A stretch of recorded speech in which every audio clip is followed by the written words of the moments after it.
Ayan oh, pag maraming ibon mga kababayan, indikasyon na maraming isda yan. Oo. Nandadagit yan sila ng ano, ng mahuhuli nila oh. Oo. Tsaka yung dalawang purpose nila. Yung isda naman dagat nila, tsaka yung mga pagkain ng isda.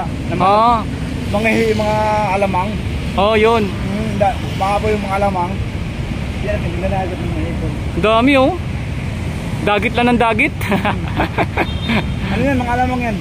Ang ganyan ng isda ano. Kumbaga yung mga maliliit na bagong sibol. Oo. Ay, yung alamang kasi yan ang kinakain ng mga isda. Pag maapaw yun dumami din sa lumalapit. Tsaka ano, pag wala na kasi masyadong namamasyal kasi nga mainit na yung medyo yung mainit na oh, mainit na sikat ng araw. Doon sila ano no, kumbaga nagkakaroon na sila ng ano, ng pagkakataon. Hindi na sila ano, mahiyang lumabas ba. Yan, kaya yung mga isda yan, tinan mo, dami oh. Pag dumami pa lalo mga isda dyan, kasi nakita ko sa nakaraang update ko dito. Ang dami mga bagong sibol. Ang dami.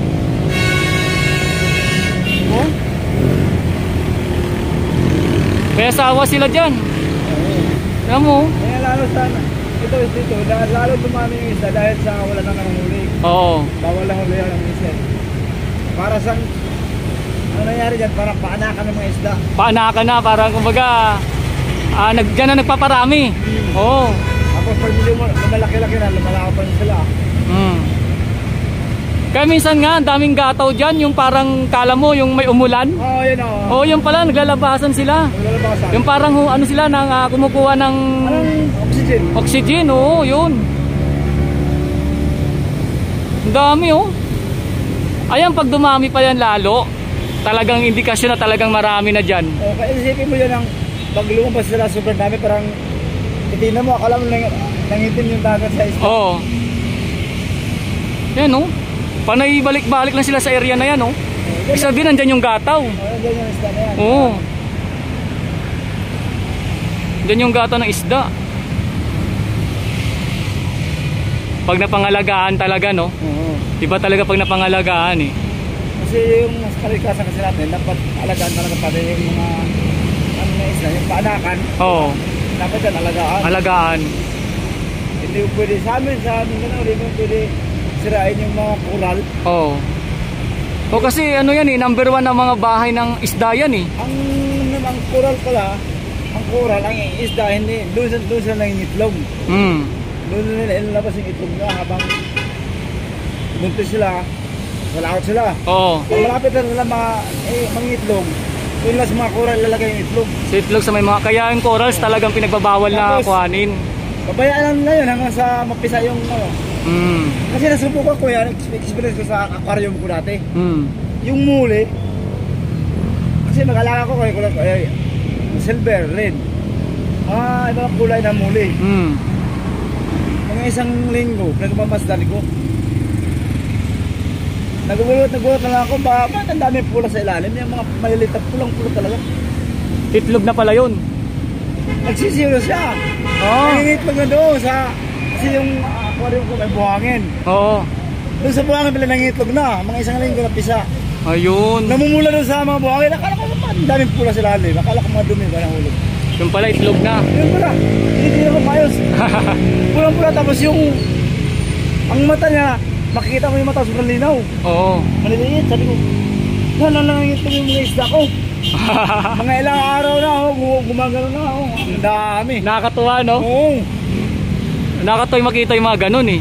Bilis pa naman ano pala yung muli kasi kahit ganito lang kalaki na nangingitlog na. Di ba sa tabang yan? Tabang yan, di ba? Yung mga muli yan. Oo, tabang yan eh. Hindi ko kulay-kulay yan, di ba? May silver, may pula, black, pula. Tapos may mga parang mga batik-batik, no? Lumalaki din pala sila sa Tagalan. Parang magbilang ng mga ilang buwan taon. Lumalaki din sila. Lumalaki rin. Hindi sila ano na parais lang maliit. Oo. Lumalaki.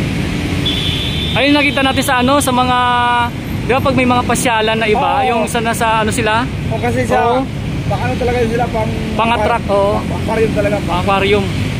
Ganun sila eh. Ocean Park. Marami na mga muli malalaki. Talagang pang ano sila, no, sa aquarium. Taka ano, yung sa parang may fountain, tapos doon sila. Oo, ayun. Di ba?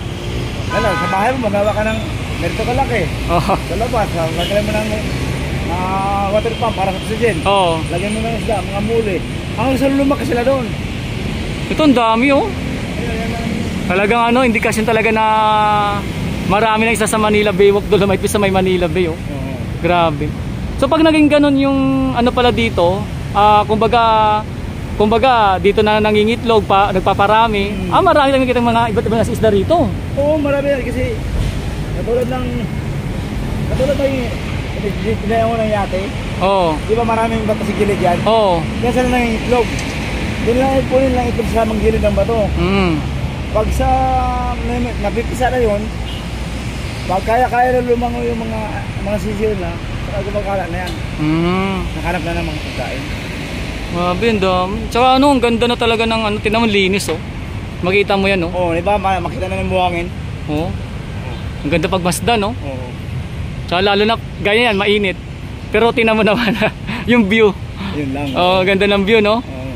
Diba? Ang maganda talaga pag yung katulad ng ganito sa mga fisher, kailangan talaga mahalagaan talaga. Mahalagaan talaga, no? Mahalagaan talaga yung mga dalampasigan natin kasi diyan talaga nangingitlog yung mga isda. Diyan ang isda dumadami. Oo, tama. Ang isda hindi nangingitlog sa laot.